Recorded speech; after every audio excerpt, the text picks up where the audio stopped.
நடிகர் விஜய் நல்ல தலைவர்களுக்கான தேவை இன்னும் இருக்குதுன்ற மாதிரி சொல்லியிருக்காரு. நல்ல தலைவர்களுக்கான தேவை இருக்குது அப்படின்னு. இப்போ ஏற்கனவே ஒரு முறை என்ன பண்ணாங்க, அண்ணன் கலைஞரும் அம்மையார் ஜெயலலிதா இறந்த பின்பு வெற்றிடங்குதுன்னாங்க. இது அரசியலில் சில சொல்லுவாங்க, இது ஜனநாயக நாடு, சொல்லுவதற்கு உரிமை உண்டு. வெற்றிடமே இல்லைன்றதை நாங்கள் தொடர்ந்து பொறுப்பு பண்ணியிருக்கிறோம். அதுமாதிரி சிறந்த தலைவர், தமிழ்நாட்டு மக்களுடைய உணர்வை புரிந்து கொண்ட தலைவர், மக்களுக்கு தேவைகளை அறிந்து செய்கிற தலைவர் தமிழ்நாட்டில் இன்றைக்கி இருக்கிற காரணத்தினால தான் 40-40 கிடச்சிருக்கு. பொதுவாக நான் சுற்றி பார்த்த அளவில் கள நிலவரம், திராவிட முன்னேற்ற கழகம் உதயசூரியன் அன்னியூர் சிவா வெற்றிகரமாக அவர் வெற்றி பெறுவதற்குரிய அத்தனை சாத்தியக்கூறுகளும் இருக்கிறது. ஜனநாயகத்தில் பொதுவாக அதிகமாக பெண்களுடைய வாக்குகள் பதிவு இந்த முறை அதிகமாகிறதுக்கு வாய்ப்பு இருக்கிறது. தமிழ்நாட்டோட முதலமைச்சர் திட்டங்கள் என்பது வெற்றி பெற்றிருக்கிறது. நாடாளுமன்றத்தில் இந்த இடைத்தேர்தலெல்லாம் வெற்றி பெறும். ஏன்னா இந்த ஆட்சி, திராவிட மாடல் ஆட்சி, 3 ஆண்டு கால ஆட்சி என்பது எல்லா திட்டமும் பார்த்து ஒரு குடும்பத்துக்கு நேரடியாக போய் சென்று சேர்கிற அளவுக்கு திட்டங்கள்லாம் இருக்குது.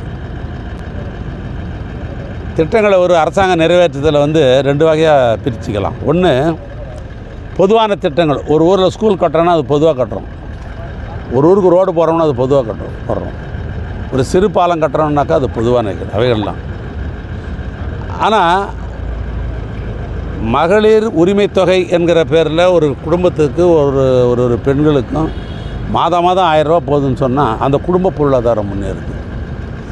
பொதுவாக இந்த விக்கிரவாண்டி தொகுதி என்பது விவசாயம் நிறைந்த, அதே நேரத்தில் கிராமங்கள் நிறைந்த தொகுதி. இந்த தொகுதி கிராமங்களில் பல்வேறு இன்னும் பழைய ஓட்டு வீடுன்னு பேர் இருக்குது. அப்படிப்பட்ட ஓட்டு வீடுகள் இடிஞ்ச நிலையில் இப்படி இருக்குது. இப்போ இந்த மாதிரி தமிழ்நாட்டு முதலமைச்சர் 3 லட்சம் கலைஞர் வீடு கட்டுற திட்டத்தில் பணம் ஒதுக்கி 3 லட்சம் கட்ட போகிறார். அதில் பெரும்பான்மையாக இந்த தொகுதியில் கட்டாயம் கட்டணும்.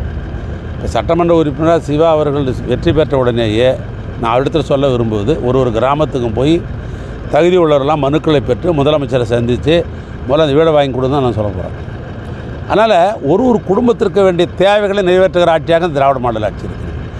அது எனக்கு தெரியுது, தொகுதியில் உள்ள ஒன்று தான் தெரியுது. அதனால் திராவிட முன்னேற்ற கழகத்தில் பெரும் வெற்றியாகத்தான் இந்த வெற்றி இருக்கும். நல்ல வித்தியாசத்தில் ஜெயிப்பார் தம்பி அன்னியூர் சிவா. போதுமா? நடிகர் விஜய் நல்ல தலைவர்களுக்கான தேவை இன்னும் இருக்குதுன்ற மாதிரி சொல்லியிருக்காரு. நல்ல தலைவர்களுக்கான தேவை இருக்குது அப்படின்னு.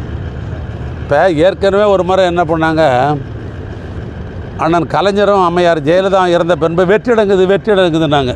இது அரசியலில் சில சொல்லுவாங்க, இது ஜனநாயக நாடு, சொல்லுவதற்கு உரிமை உண்டு. வெற்றிடமே இல்லைன்றதை நாங்கள் தொடர்ந்து பொறுப்பு பண்ணியிருக்கிறோம்.